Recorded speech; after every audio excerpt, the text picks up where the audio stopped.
everybody, welcome to this episode of Hands on Science.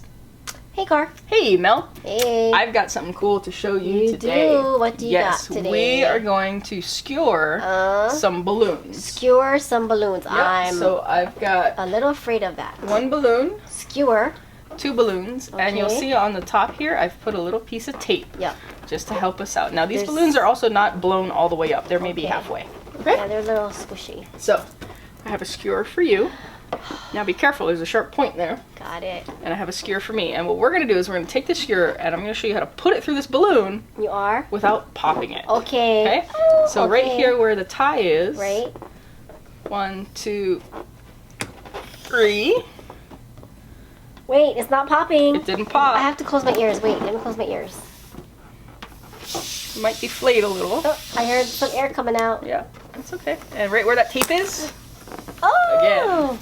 So I have put that skewer Okay. Oh. all the way through that balloon. Cool. So and the air stopped, I think, because you adjusted the yeah, if you pull skewer. on this a little bit, you'll hear some of that air escape, but that's okay. That won't hurt the activity.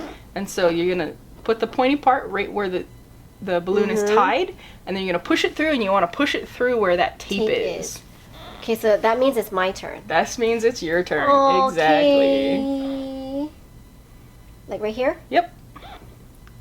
Okay, maybe you do it. You want to see me do it again? Okay. You can do it again. So I'll do it one more time. Okay.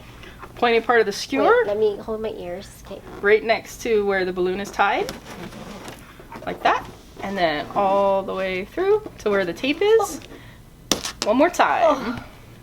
You did it! Yay! Yep, this balloon's a little different. This one's kind of a little more rubbery. Yeah, this one's so a little it shouldn't firmer. be that firm right Yeah, now. I didn't lose as much air doing this balloon. But Good. anyway, guys, Good if you job, think you can explain why this balloon didn't pop, please leave us a comment below. And if you like this activity as much as we did, always subscribe for more Hands on Science. We'll see you next time. Bye.